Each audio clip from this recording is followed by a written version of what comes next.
Next हम लोग का जो चैप्टर है बेटा, that is called as the scope of total income. ठीक है, नेक्स्ट चैप्टर क्या बेटा अपना, स्कोप ऑफ टोटल इनकम। ठीक है, अब ना we started, if you remember, we started looking at what बेटा, इनकम, है ना। तो हमने देखा इनकम क्या क्या हो सकता है, या तो वो इंडियन इनकम रहेगा,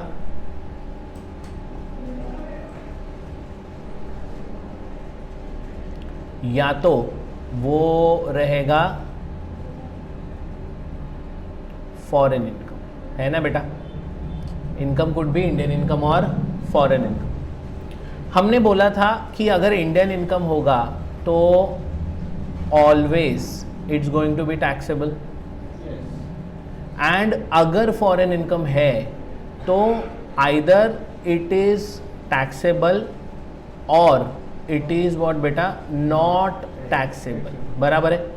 ये जो टैक्सेबिलिटी उसका था फॉरेन इनकम का, that was to be depending upon your residential status. ठीक है, तो we know now what the residential status is, how it is to be determined. तो आपको रेसिडेंशियल स्टेटस तो अभी पता चल गया। तो अब हमको ना इनकम के हिसाब से देखना है कि how the things are going to be taxable or not taxable. तो पहले तो ये डिफाइन करना पड़ेगा कि इंडियन इनकम क्या है और फॉरेन इनकम क्या है, जिसके लिए अपने पास है एक सेक्शन 5, एंड यही अपना आज का कॉन्सेप्ट है, दैट इज व्हाट बेटा, स्कोप ऑफ टोटल इनकम। ठीक है, scope of total income, this is what we are going to learn now. तो under the scope of total income concept हम लोग आइडियली क्या करते हैं कि अपना जो भी इनकम होगा ना बेटा, उस इनकम को हम लोग 6 कैटेगरीज में तोड़ेंगे, है ना। हम लोग उसके 6 कैटेगराइजेशंस करेंगे। ज़रा ध्यान देना कैसे करेंगे। So depending upon your residential status the taxability will be determined कि ये टैक्सेबल है या नॉट टैक्सेबल है, ये टैक्सेबल है या नॉट टैक्सेबल है। आपको याद है ना, नॉट टैक्सेबल का मतलब क्या था कि आई don't have the authority only, कि मैं उसको क्या करूँ सकूँ बेटा, टैक्स कर सकूँ। I don't have the authority only, कि मैं उसको टैक्स कर सकूँ। सो बेटा either you can be a R and O R, or you can be a R and N O R, or you can be a N R, है ना। ये आपके कैटेगरीज है बेटा। तो अब हम लोग देखेंगे कि ये जो अपना स्कोप है ऑफ टोटल इनकम, ये कैसे काम करेगा। So let's talk about the first category. तो दे आर सेइंग कि ऐसा अगर कोई भी इनकम रहेगा which is received in India, so they are talking about what बेटा, इनकम रिसीव्ड इन इंडिया। ठीक है, अब यहाँ पे ना received is a very important concept. ठीक है, सो फर्स्ट समझ लेते हैं कि ये क्या बोलना चाह रहा है। ये लोग बोलते हैं there are 2 words, received and बेटा remitted, received and remitted. So पहले आपको ना इन दोनों का डिफरेंस समझना पड़ेगा, and what we are looking at is only income received in India. ठीक है, इनकम रिसीव्ड इन इंडिया। तो हम बोलेंगे सर क्या डिफरेंस है रिसीव्ड एंड रेमिटेड में। तो रिसीव्ड का मतलब it is the time and place, ठीक है, where the income comes under our control for the first time. ठीक है, तो कोई भी जगह या कभी भी अगर इनकम आपके कंट्रोल में फर्स्ट टाइम आ रहा है तो हम लोग बोलेंगे that is the time when I have received the income. And बेटा आफ्टर रिसीविंग द इनकम आप अगर उसको ट्रांसफर वगैरह कर देते हो तो दैट इज इनकम व्हाट बेटा, रेमिटेड। तो रेमिटेंस इज व्हाट बेटा, any transfer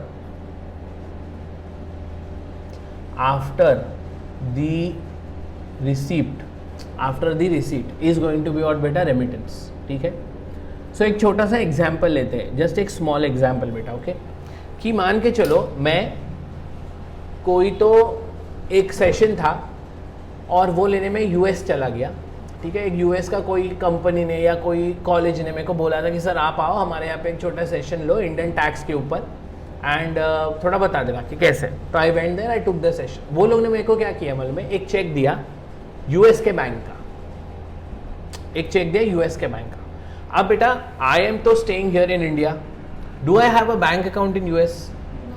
I don't have a bank account in US. So what I did with the cheque, मैंने चेक लाया इंडिया में डिपॉजिट किया। कहाँ पे? आईसीआईसीआई बैंक में, जहाँ पे मेरा अकाउंट है। अब बेटा जो पैसा क्रेडिट आया वो फर्स्ट टाइम किधर आया? इंडिया में मेरे हाथ में आया। So the money comes under my control, किधर? In India. सो अपन बोलेंगे that income is received in India. That income is what बेटा? Received in India. Do you understand the received part बेटा? It is the first place or the time where the income comes under your control. अगर ऐसा होता है कि मैं बहुत frequently USA वगैरह जाता हूं, मेरा यूएसए में भी एक बैंक अकाउंट है, तो जैसे मुझे वहां से वो चेक मिला, ठीक है, मैंने वो चेक मेरे यूएसए के बैंक अकाउंट में डाला और बैंक में पैसा आ गया। कहाँ पे? यूएसए में। फिर मैंने यूएसए से मेरे आईसीआईसीआई अकाउंट में ट्रांसफर मारा। तो अब जो मैंने ट्रांसफर मारा है और मेरे आईसीआईसीआई में पैसा आया है, that money is not received, that is what बेटा? Remitted. Why? Because for the first time it came under my control in that US bank, in that US bank. तो आपको फर्क समझ रहे बेटा? रिसीप्ट एंड रेमिटेंस, ठीक है। So what we are looking at is not the remittance part, what we are looking at is what बेटा? Received part. तो ये लोग बोलता है कि एक तो हम देख रहे इधर इनकम इज व्हाट बेटा? Received in India. सो बोला income received in India, it does not matter whether it is accrued or arising in or outside India, whether it is accrued or arising. अब what do you mean by accrued or arising is what beta? Simple words earned, whether it is what beta? Simple words में earned। तो weather आपने earn India में किया हो या India के बाहर किया हो, पर अगर आपने इनकम को इंडिया में रिसीव किया तो क्या होगा? तो बोला कि देखो then your income will be Indian income, then your income will be Indian income, or Indian income is always taxable. तो यहाँ पे अगर इनकम इंडियन इनकम बना तो तुम्हारे रेसिडेंशियल स्टेटस का यहाँ पे कोई मतलब नहीं है। तो आप कोई भी हो वो हमेशा इंडिया में ही क्या हो जाएगा बेटा? Taxable. Are we very very clear about that? ऐसा बेटा ये लोगों ने 4 कैटेगरीज बनाया है and all the 4 categories if you see shall be Indian income.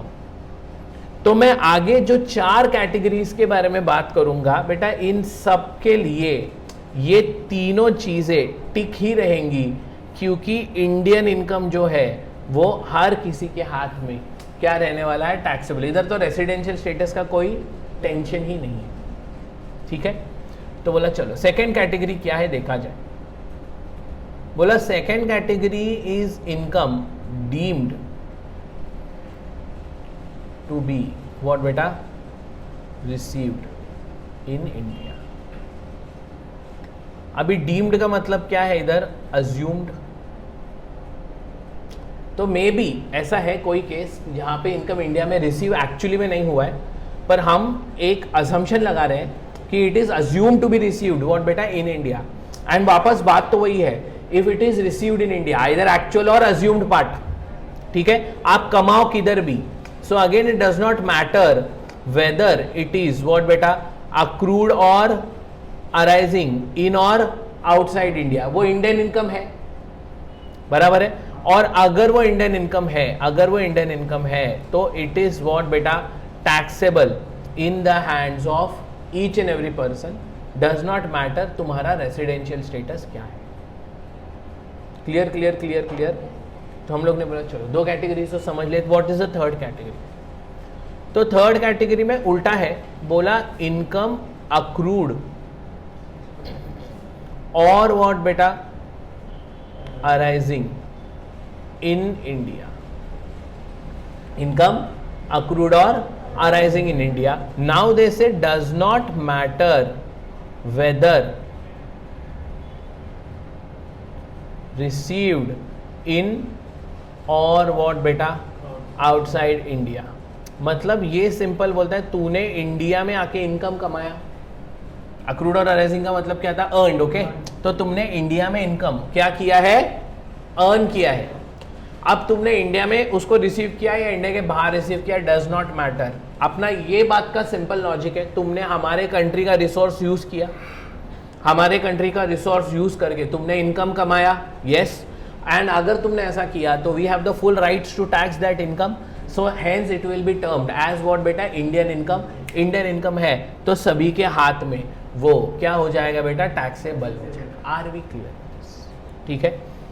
And then the last category if you सी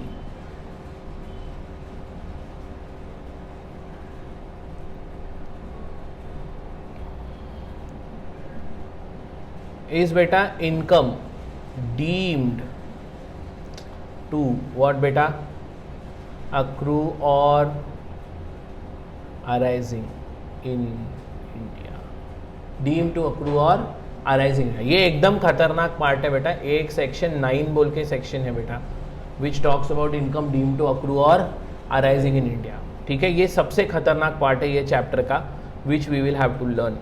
ठीक है, ये आराम से पढ़ेंगे। एंड अगर deem to be accrued or arising in India है, again does not matter where it is what बेटा received, whether it is received in India or outside India, ये भी इंडियन इनकम है और इंडियन इनकम रहा तो आपके हाथ में हमेशा क्या होगा बेटा, टैक्स। पक्का?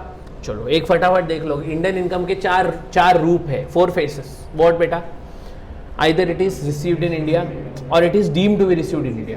Now you can ask me, sir, what is deemed to be received? कोई ऐसा केस एग्जाम्पल तो बताओ कि it is deemed to be received। तो ना I would say अभी नहीं बताऊंगा, अभी ना सिर्फ समझ के लो कि एक कोई कॉन्सेप्ट है, it is deemed to be received। As now we go on with the heads of income, वहाँ पे एक एक सिचुएशन आएगा ना, तब I will connect you कि ये देखो ये income deemed to be received है।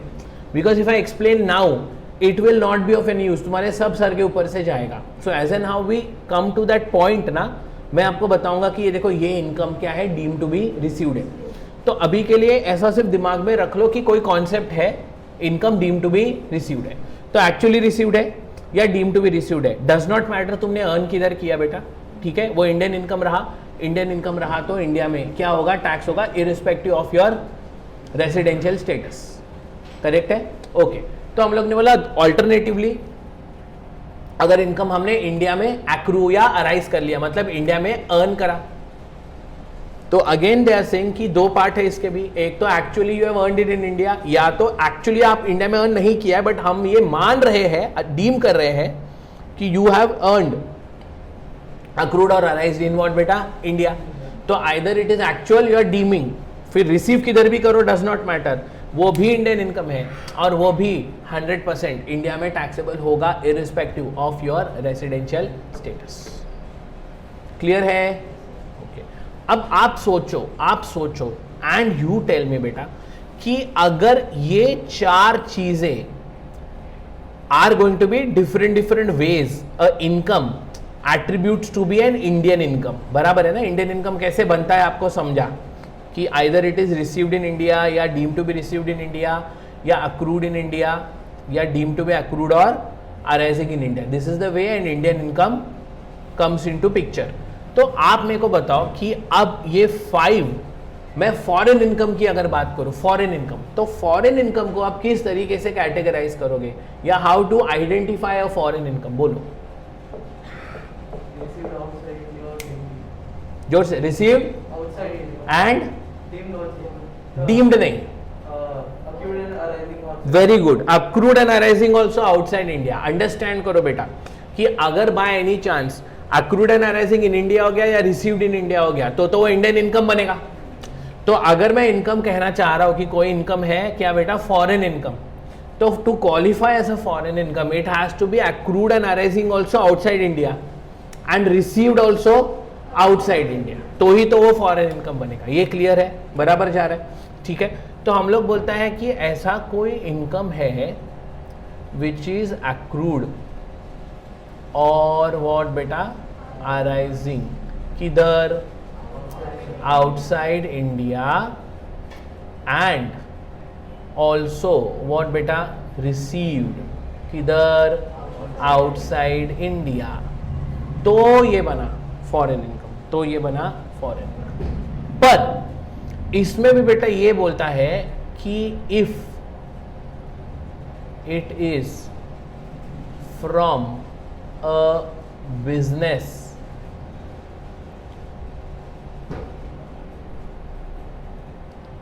controlled from India or a profession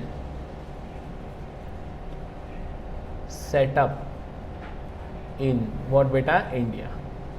ठीक है, सो बोलता है कि ये फॉरेन इनकम है, आपको इंडिया के बाहर ही अक्रू है, इंडिया के बाहर ही आपने उसको रिसीव भी किया है, पर ये ऐसे बिजनेस से है जो इंडिया से कंट्रोल हो रहा है, या ऐसे किसी प्रोफेशन से है जो इंडिया में क्या है बेटा सेटअप है, तो क्या होगा बेटा, तो in that case it will be taxable only in the hands of a resident ordinary and a resident not ordinary, and it will not be taxable in the hands of a non resident.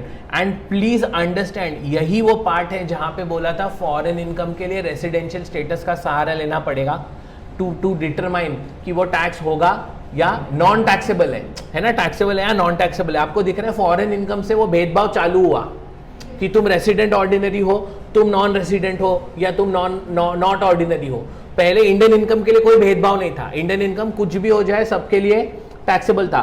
वो जो part चालू हुआ कि कभी taxable होगा कभी not taxable होगा, वो कहाँ से चालू हुआ, फॉरेन इनकम से, depending upon your residential status. Are we clear बच्चा लोग? ठीक है, अब आप बोलोगे सर पर ये ना कुछ समझ नहीं रहा है कि बिजनेस कंट्रोल फ्रॉम इंडिया क्या हो सकता है। तो बेटा इसका ना एक छोटा एग्जाम्पल लेते हैं, and with an example let us try and understand कि how things are going to be happening. ठीक है, तो लेट्स अस्यूम बेटा कि मैं एक मिस्टर ए हूँ, ठीक है, एंड मैं ना अगरबत्ती का बिजनेस करता हूँ, इंसेंस स्टिक्स। ठीक है, मैं अगरबत्ती बनाता है, साइकिल ब्रांड अगरबत्ती सुना होगा ना तुमने, है ना बेटा। तो मैं साइकिल ब्रांड अगरबत्ती बनाता हूँ और साइकिल ब्रांड अगरबत्ती बेचता हूँ। तो मैं एक दिन दुकान में बैठा था, ऐसे एक कोई तो फॉरेन का आदमी आया, यूके का आदमी, बोला ये क्या है, मैं बोला इंसेंस स्टिक्स है, जलाएगा तो खुशबू आता है। बोला चल ऐसा कभी नहीं होता है। बोला सच्ची जलाओ खुशबू आएगा। तो बोला ठीक है दे चल, लेकर गया। दूसरा दिन बहुत खुश हो गया, बोला अरे क्या मस्त चीज़ है यार, मैं ऐसा जलाया पूरा घर खुशबू से महक गया। इतना अच्छा चीज़ तो हमारे इधर किधर भी नहीं मिलता है, अगर तू मेरे यूके में आके ये बेचेगा तू बहुत पैसा कमाएगा। मैं बोला यार मैं तो लोकल आदमी है, ऐसा तो मैं कभी ज़्यादा दूर गया ही नहीं, तू तो इंडिया के बाहर का बात कर रहा है, मेरा तो ये मेरे एरिया के बाहर भी कोई दुकान नहीं है, तो मैं कैसा बेचूँ। तो बोला एक काम कर, मैं ना तेरा एजेंट बन जाएगा, तू इंडिया में बना, मेरे को तू सेंड कर, I will sell it for you in the UK, तू मेरे को एजेंसी का कुछ चार्जेस वगैरह है वो दे दे। मैं बोला डन। तो इस तरीके से मेरा एक्सपोर्ट का बिजनेस चालू हो गया। मैं क्या कर रहा है, इंडिया में साइकिल ब्रांड अगरबत्ती मैन्युफैक्चर कर रहा है एंड मैं एक्सपोर्ट कर रहा है, वहाँ पे वो बंदा मेरे लिए क्या कर रहा है, सेल कर रहा है। ठीक है, बहुत अच्छा बिजनेस हमारा हो गया। बिजनेस इतना अच्छा हो गया कि नाउ ना it becomes a little difficult for me to manufacture in India and you know to ship the cargo toward बेटा यूएसए या यूके। तो हमने क्या बोला मालूम है कि एक काम करते हैं, अब वो टाइम आ चुका है कि यूके में एक फैक्ट्री डाला जाए। तो मैंने क्या किया, यूके में एक मेरा फैक्ट्री अगरबत्ती का डाल दिया। अब क्या हो गया, इधर ये मिस्टर ए जो मैं हूँ एंड ये मिस्टर बी है, पकड़ के चलो वो जो हम दोनों पार्टनर्स बन गए उस बिजनेस में। तो now he is no more my agent, हम लोग क्या बन गए पार्टनर, और 50% प्रॉफिट मैं लेता हूँ, 50% प्रॉफिट वो मिस्टर बी लेता है। अब तुम सोचो बेटा कि मेरा इंडिया में भी एक बिजनेस है, ठीक है, तो इधर जो भी मेरे को प्रॉफिट मिलता है ये बिजनेस का, this is accrued or arising in India, received in India, Indian income, fully taxable. पर डू यू रियलाइज यूके वाला बिजनेस है जो मैं कंट्रोल कर रहा है इधर से, तो कंट्रोल मैं कर रहा है, ठीक है। बट यूके वाले बिजनेस का ये खास बात क्या है बेटा कि ये एक्रू एंड अराइज भी यूके में हो रहा है और रिसीव भी यूके में ही हो रहा है। तो मान के चलो मैंने वहाँ पे एक बैंक अकाउंट वगैरह ओपन कर दिया, तो it is received also in UK. तो अब ये लोग बोलता है कि ये तो ग्लोबल इनकम है, फॉरेन इनकम, बट इसका इंडिया के साथ वापस कोई ना कोई तो कनेक्शन है कि वो बिजनेस जो है वो इंडिया से क्या हो रहा है बेटा, कंट्रोल हो रहा है। तो इसीलिए अब बोला कि अब ये जो प्रॉफिट्स आएगा ना 50% का, this will also be what बेटा टैक्सेबल इन इंडिया।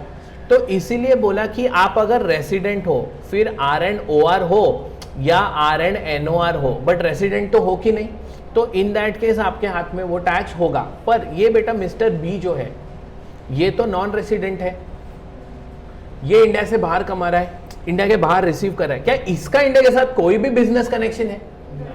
नहीं, वो तो बेचारा इंडिया के बाहर कमा रहा है, इंडिया के बाहर क्या कर रहा है, रिसीव कर रहा है। तो बोला फिर इसको हम लोग टैक्सेबिलिटी नहीं देंगे, इसको हम लोग टैक्सेबिलिटी नहीं देंगे, है ना।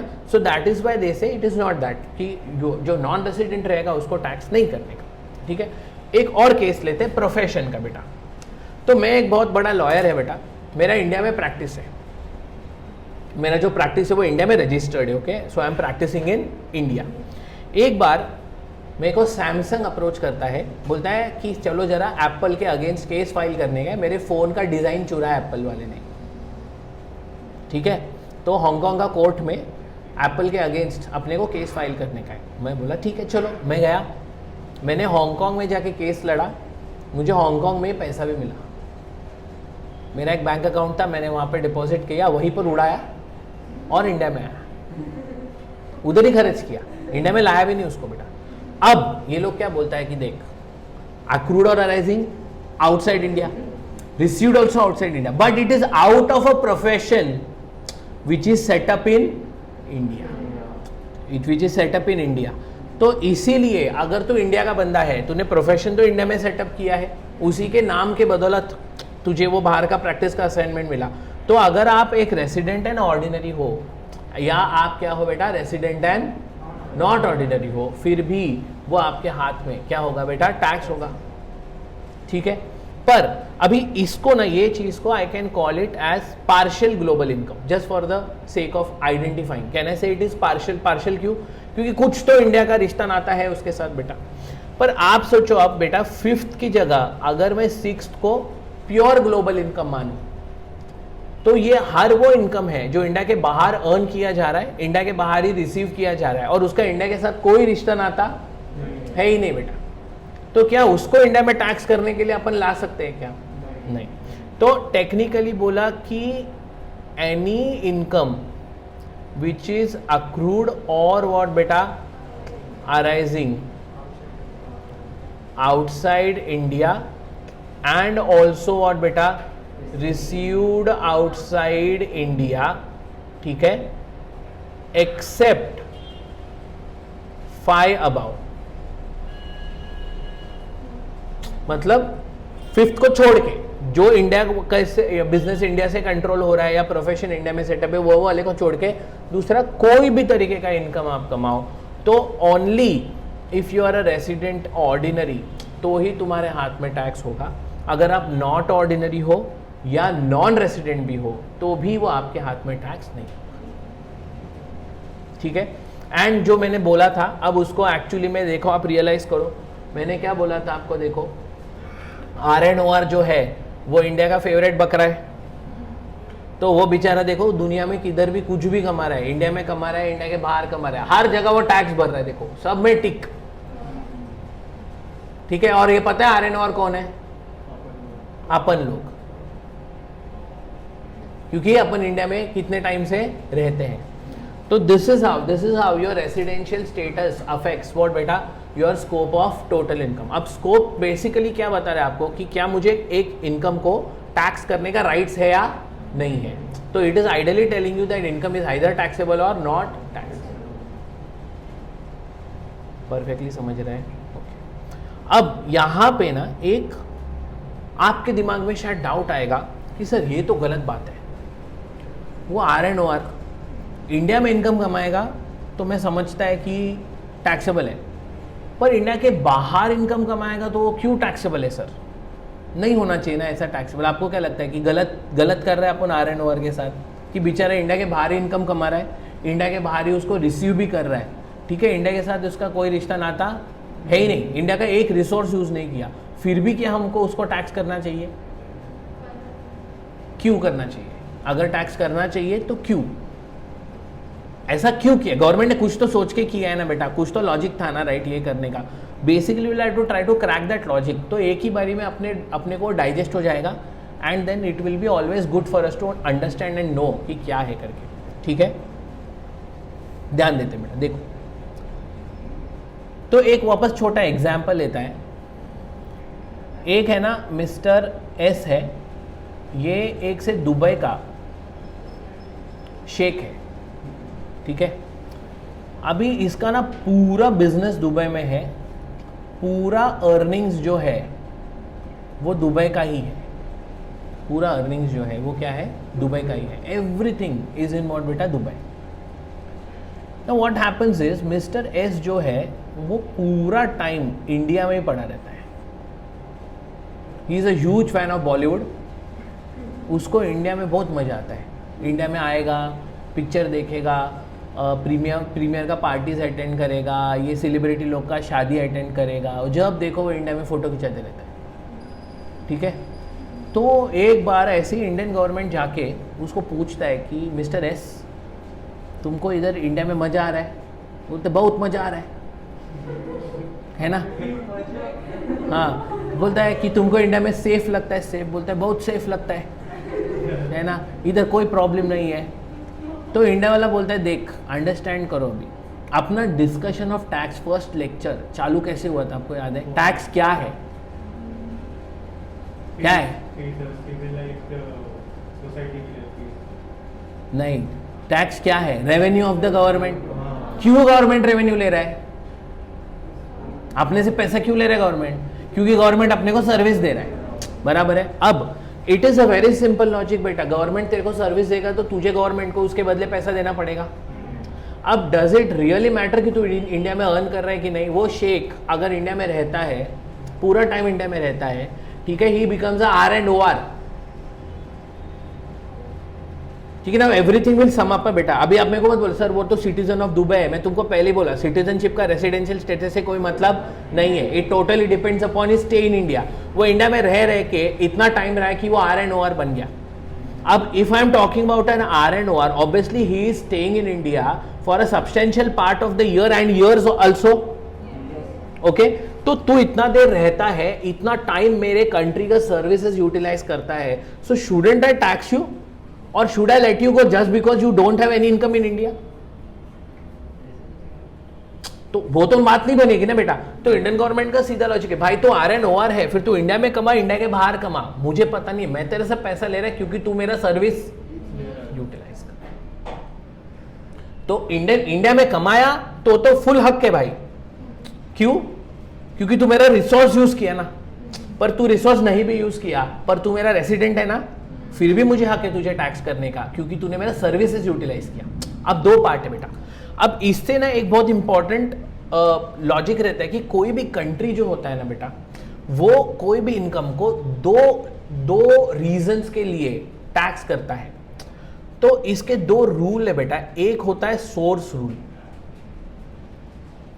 और दूसरा होता है residence rule.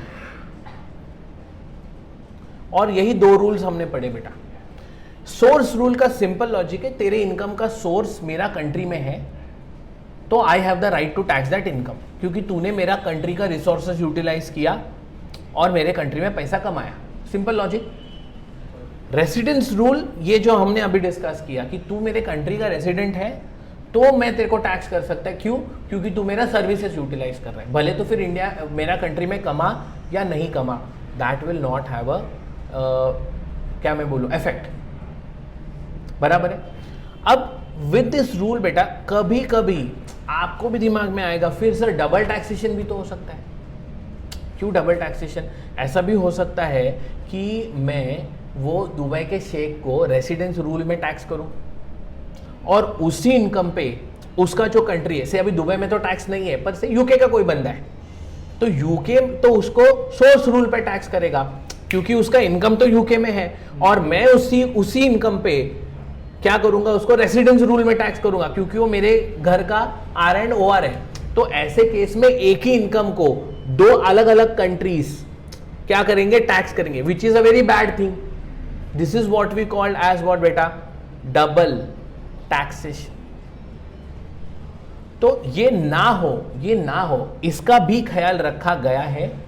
So you have something called as DTAA, that is your double taxation avoidance agreements. ठीक है, DTAA. अब ये DTAA में क्या होता है बेटा, दो कंट्रीज का जो गवर्नमेंट है वो साथ में बैठेगा और वो डिसाइड करेगा कि how we should not double tax. ठीक है. Now this is an exclusive part जो आप है ना बाद में आराम से पढ़ने वाले हो. ठीक है. So this is not something that we are going to learn really now. This is just a introduction. आपके दिमाग में सिर्फ एक कॉन्सेप्ट डाल के रख रहा हूं क्योंकि इट इज इन लाइन बेटा, कि आपको लगेगा कि दो रूल्स है, एक सोर्स रूल है और एक रेसिडेंस रूल, या इसको होम रूल बोलते हैं कि तेरा घर जिधर है, होम मतलब अपना ही बच्चा है ना, ये अपने घर का बच्चा, इसलिए हम लोग उसको होम रूल में क्या करेंगे, टैक्स करेंगे. तो सोर्स रूल एंड व्हाट बेटा, home rule, which could also yes potentially give a rise to double taxation, but that can be taken care of by what बेटा, डबल टैक्सेशन अवॉइडेंस अग्रीमेंट्स. ठीक है. Section 90 वगैरह का है उसमें. तो इस तरीके से अपन उसको क्या कर सकते हैं, टैक्स कर सकते हैं. And that is why they say कि a resident and ordinary resident shall बाबा ऑलवेज बी टैक्सेबल. ये पक्का समझा सबको. ठीक है. अब इसमें ना एक कभी कभी आपका इंस्टीट्यूट आपको ऐसा क्वेश्चन पूछ सकता है, ये बोलता है कि देखो अपना प्रीवियस ईयर कौन सा है, प्रीवियस ईयर 21-22. सो अपना असेसमेंट ईयर कौन सा है, 22-23. बेसिक लॉजिक ये बोलता है कि what can be taxed in the year 22-23, what can be taxed in the year 22-23 is only that income which is earned during the previous year 21-22. ये तो हमने पढ़ा. What is taxed in the assessment year is the income which is earned during the previous year. तो कभी कभी institute आपको बोलती है कुछ ऐसा इनकम था जो मैंने 1920 में या 2021 में कमाया था, पर फॉर सम रीजन वो 2021 में टैक्स नहीं हुआ और उसको मैंने करंट ईयर में क्या किया, इंडिया में रिसीव किया है, या इंडिया में I am bringing it to India. Then can we tax this income now in the current previous year? No, because it is not earned during the current previous year. तू सिर्फ वही income को assessment year में tax कर सकता है जो relevant previous year में अर्न किया गया है.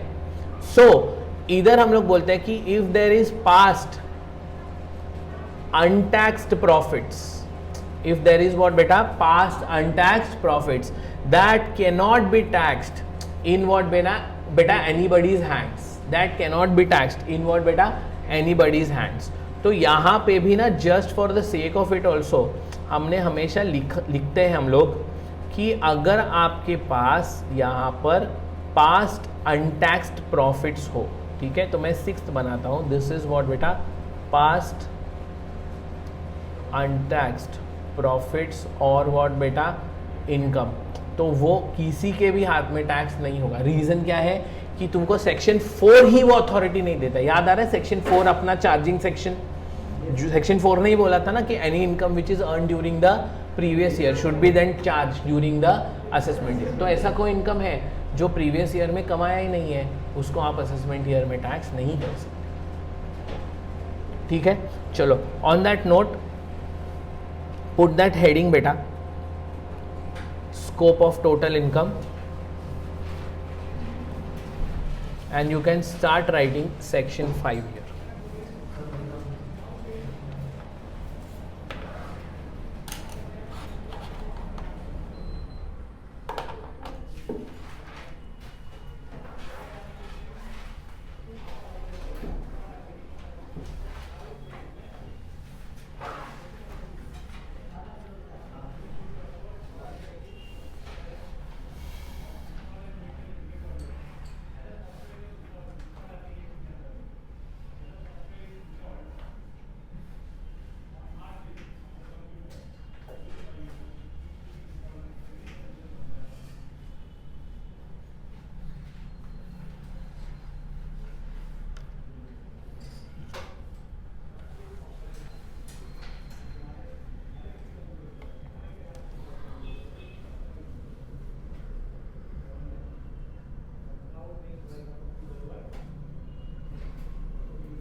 थोड़ा स्क्रॉल.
चल डन.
आगे बढ़े.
डन।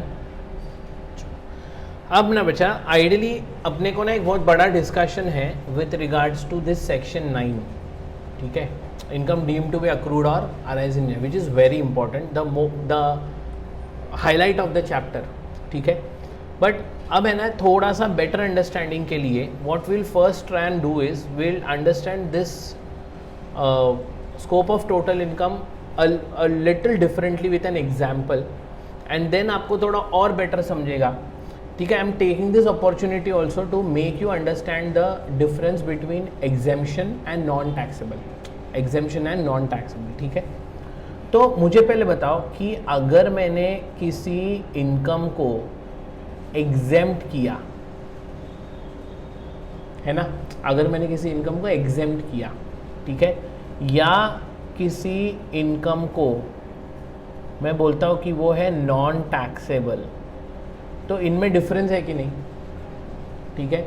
आपको पता है इसका अल्टीमेट इफेक्ट क्या होने वाला है कि दोनों पे भी देयर इज नो टैक्स, तो दोनों पे भी क्या टैक्स लिया जाएगा या हम उसको टैक्स पे करते नहीं होगा। एग्जेम्प्टेड पे भी टैक्स नहीं भरते, नॉन टैक्सेबल पे भी टैक्स नहीं भरते, पर दोनों का डिफरेंस क्या था बेटा, हम लोग ने बोला हमेशा एग्जेम्प्टेड वो इनकम है जो टैक्स के एम्बिट में आता है, in the sense we have the right to tax it, but with some specific reason हमने उसको उठा के बाहर रखा, हम लोग बोला हमको टैक्स नहीं करना, that is why it is exempted. Where as non taxable क्या था बेटा, नॉन टैक्सेबल वो इनकम है जिसको हमको टैक्स ही नहीं करना है या जिसको टैक्स करने का अपने पास राइट्स ही नहीं है, ठीक है, तो इसीलिए हम उस पे से टैक्स नहीं ले रहे हैं, ठीक है। तो on that note let us go ahead and understand one part of exempted income. अभी मोस्ट ऑफ द एग्जेम्पशन, बहुत सारा exemptions are given under section 10 of the income tax act, बहुत सारे exemptions are given under what बेटा, section 10 of the income tax act, जिसमें से अगर मैं सेक्शन 10 सबसेक्शन 1 देखूं तो उसमें है एग्रीकल्चरल इनकम, ठीक है, उसमें है agricultural income. So first exemption जो मिला है वो किसको दिया है बेटा, ये लोग ने एग्रीकल्चरल इनकम को, ठीक है। अब मुझे कोई ये बताएगा कि what could be the reason कि एग्रीकल्चरल इनकम इज एग्जेम्प्टेड, बच्चा लोग एनीबॉडी कैन टेल मी कि वो आपको क्या लगता है एग्रीकल्चरल इनकम को क्यों एग्जेम्प्ट किया गया? बेसिक नेसेसिटी इसीलिए, ओके, और कुछ?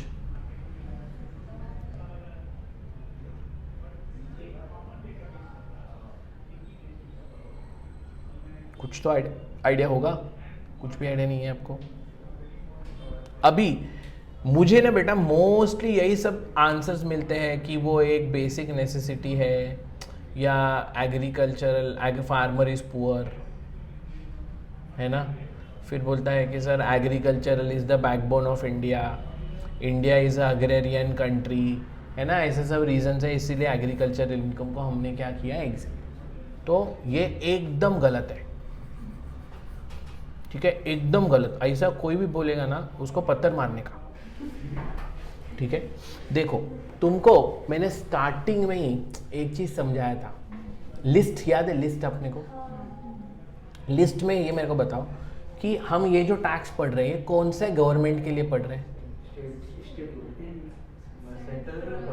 सेंट्रल गवर्नमेंट के लिए पढ़ रहे हैं ना, ये जो टैक्स पढ़ रहे हैं सेंट्रल गवर्नमेंट के लिए पढ़ रहे हैं, है ना। एंट्री नंबर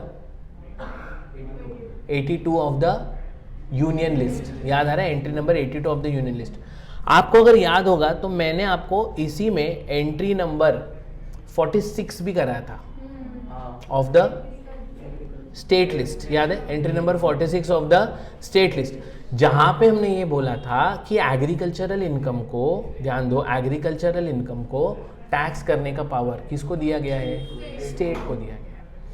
अब जो अपना सेंटर है वो बहुत सेंसिबली एक काम किया, बोला कि एग्रीकल्चरल इनकम को टैक्स करने का पावर अगर स्टेट को दिया गया है तो मैं सेंट्रल इनकम टैक्स से एग्रीकल्चरल इनकम को एग्जेम्प्ट करता है सेक्शन 10 सबसेक्शन 1 के अंदर। समझता है? इसके लिए नहीं, क्योंकि agriculture is the backbone of India. क्योंकि उसको टैक्स करने का पावर अपने पास है ही नहीं. वो पावर किसको दिया? स्टेट गवर्नमेंट को. करेक्ट. अब तुम मेरे से आर्ग्यू कर सकता है कि सर एग्जाम क्यों किया, नॉन टैक्सेबल क्यों नहीं रखा? पावर ही नहीं था तो नॉन टैक्सेबल होना चाहिए ना. एग्जाम क्यों किया? थोड़ा बेसिक अंडरस्टैंडिंग का डिफरेंस है, क्योंकि मैं ही अब तक आपको बोल रहा है कि नॉन टैक्सेबल मतलब मेरे को टैक्स करने का पावर ही नहीं है. मैं तुमको बोल रहा है एंट्री नंबर 46 के वजह से सेंटर को टैक्स करने का पावर ही नहीं है, और बाद में मैं ही बोल रहा है एग्जेम्प्ट किया गया. एग्जाम का मतलब पावर है पर नहीं लेना है, तो मैं खुद को कॉन्ट्राडिक्ट नहीं कर रहा हूं. हाँ, दोनों का इवेंचुअली इफेक्ट सेम है पर वो फिट नहीं बैठ रहा है. मतलब सर किधर तो मतलब ऐसा बराबर नहीं लग रहा है, आप ही खुद को कुछ तो अलग अलग बोल रहे हैं. तो ये ना पूरा बेटा एक आपको लॉजिकल लाइनअप समझना पड़ेगा, तो ही it will make sense to you कि क्या है. And that is why I am saying कि इस तरीके से अगर आप पढ़ोगे ना तो ये चीज़ आप कभी नहीं भूलोगे जिंदगी में. मग आप कर लोगे ये एग्जेम्प्टेड है, वो नॉन टैक्सेबल है, तो it will not make any sense to you. ठीक है, ध्यान देना, अभी ध्यान देके सुनो. हमने बोला कि एग्रीकल्चरल इनकम को टैक्स करने का पावर किसको दिया बेटा? स्टेट को दिया गया. ठीक है, गुड. तुमको मालूम है अपना बिल्डिंग के बाहर वॉचमैन रहता है बहादुर, वो किधर से आते हैं? वो लोग नेपाल से आते हैं. बराबर. हाँ, आता है सीरियसली. तो मान के चलो ये एक वॉचमैन है बहादुर, ठीक है, आपके बिल्डिंग के बाहर, ये आता है नेपाल से. ठीक है, इसका गांव किधर है? नेपाल में, काठमांडू में किधर, तो उसका गांव रहेगा बेटा. उधर उसका एग्रीकल्चरल का बिजनेस है. अब वो बंदा नेपाल में जाके एग्रीकल्चरल इनकम कमा रहा है, इंडिया में रहता है. इंडिया का कौन है? RNOR. इंडिया का RNOR है ना. अब मेरे को बोल, क्या इंडिया को, he being an RNOR, does India has a right to tax his agricultural income which is earned in Nepal? Why? RNOR है ना. अर्नड, जोर से बोल. अरे सर कैसा ना, वो पहले बाहर वो उसका जो भी इनकम ड्यू रिसीव्ड वो सब नहीं, वो अक्रूड भी आउटसाइड इंडिया है, रिसीव्ड आल्सो आउटसाइड इंडिया है. लेकिन वो उसका मतलब इधर मतलब वो RNOR है ना. अरे अभी दुबई के शेख का तो बात किया था, क्या डिफरेंस है? ये बेचारा बहादुर है तो उसको ऐसा करोगे तुम? हाँ, RNOR है ना, इंडिया में रहता है, इंडिया का सर्विस यूज करता है, तो obviously India has a right to tax the agricultural income. दिक्कत यह है कौन सा स्टेट उसको टैक्स करेगा. दिक्कत क्या है? बोलता है एग्रीकल्चरल इनकम को टैक्स तो स्टेट गवर्नमेंट करने वाला है. ये एग्रीकल्चरल इनकम है नेपाल का, तो कौन सा स्टेट उसको टैक्स करेगा? बोलो. कोई स्टेट नहीं कर सकता. आप सेंटर बोलता है मैं करेगा, अब सेंटर बोलता है मैं करेगा. तो सेंटर इज वेरी स्मार्ट, इसलिए सेंटर ने नॉट टैक्सेबल नहीं रखा. बोला एग्रीकल्चरल इनकम का टैक्स करने का मेरा भी हक है. ये तो वो एग्रीकल्चरल इनकम जो स्टेट गवर्नमेंट टैक्स करने वाला ना, मैं उसका एग्जाम कर देता है. पर ऐसा एग्रीकल्चरल इनकम जो स्टेट गवर्नमेंट टैक्स, उसको तो मैं करेगा ना. अगर मैंने नॉट टैक्सेबल रखा तो मैं इस एग्रीकल्चरल इनकम को भी टैक्स करने का हक खो दूंगा. बराबर है. अब लॉजिकली फिट बैठ रहा है. That is why it is not said कि it is not taxable. That is why it is said कि इज एग्जेम्प्टेड. इन फैक्ट आप अगर 10(1) देखो तो 10(1) इज ड्राफ्टेड सो नाइसली. वो लोगों ने बोला कि any agricultural income derived from a land situated in India shall be fully exempted. Consequently, अगर तो एग्रीकल्चरल इनकम कमा रहा है from a land situated outside India, that is even not exempted, I still have the right to tax that agricultural income. समझता है अभी difference exempted में और नॉन टैक्सेबल में? ये बहुत इंपॉर्टेंट है फॉर अस टू अंडरस्टैंड. ठीक है, अब इसके अकॉर्डिंगली बेटा हम ना एक छोटा सा एनालिसिस करते हैं एग्रीकल्चरल इनकम का. If you could see here,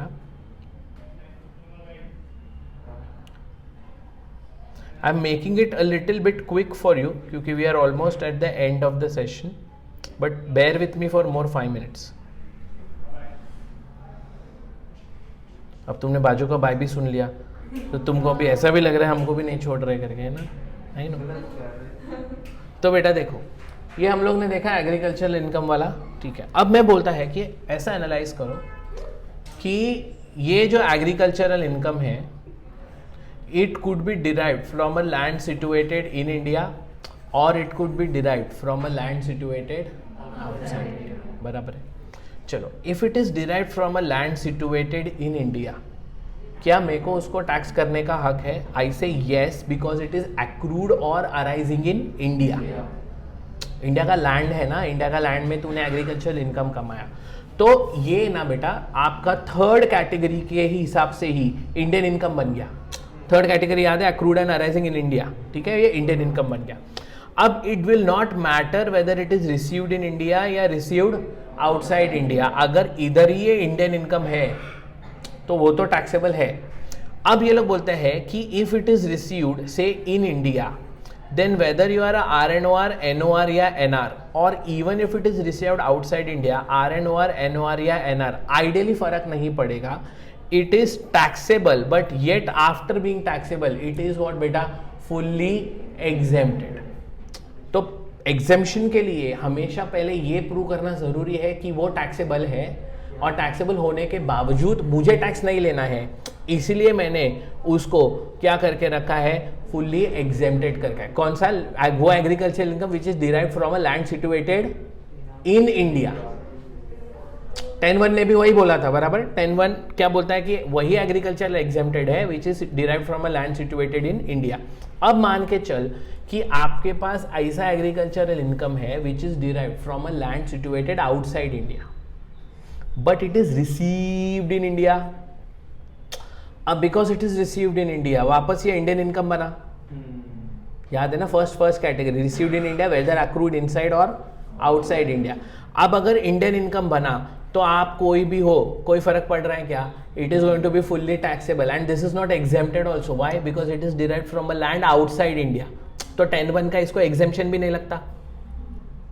okay, अब मान के चल कि आपके पास ये एग्रीकल्चरल इनकम है which is derived from a land situated outside India, received also outside India. ये तो 6th कैटेगरी का इनकम बन गया जिसका इंडिया के साथ कोई लेना देना है भी नहीं, वो इंडिया का बिजनेस से भी कंट्रोल नहीं हो रहा है, ऐसा सब चीज. तो क्या इसको इंडिया में टैक्स किया जा सकता है? एक ही पॉसिबिलिटी, अगर अपना बहादुर RNOR है तो, एंड अगर NOR है या NR है तो ये नॉट टैक्सेबल है. Can you see, not taxable and exempted at one place. Understanding exempted पहला टैक्सेबल है, पर हमने विद अ स्पेसिफिक रीजन बाहर निकाल के रखा है, not taxable, not taxable. Better. तो अभी मैंने आपको एग्जेम्प्टेड भी और नॉट टैक्सेबल भी सामने सामने समझा दिया, and you know how the scope of total income also works with regards to all this incomes. Correct है बेटा? सो इस तरीके से ना वर्चुअली आप हर एक इनकम को एनालाइज कर सकते हो, बट अपन उतना नहीं करेंगे. This is just for one understanding that we have to see how the things are being placed. ठीक है बच्चा? सो इसी अंडरस्टैंडिंग, अभी next lecture is going to be very very very heavy. मैं पहले ही बोल रहा हूँ, नेक्स्ट लेक्चर सेक्शन 9 डिस्कस करने वाले हैं. वो सबसे one of the tougher sections है. You have to concentrate a lot while I am explaining. Okay, चलो, तो आज के लिए रुक जाते हैं एंड बाकी का फिर नेक्स्ट लेक्चर में.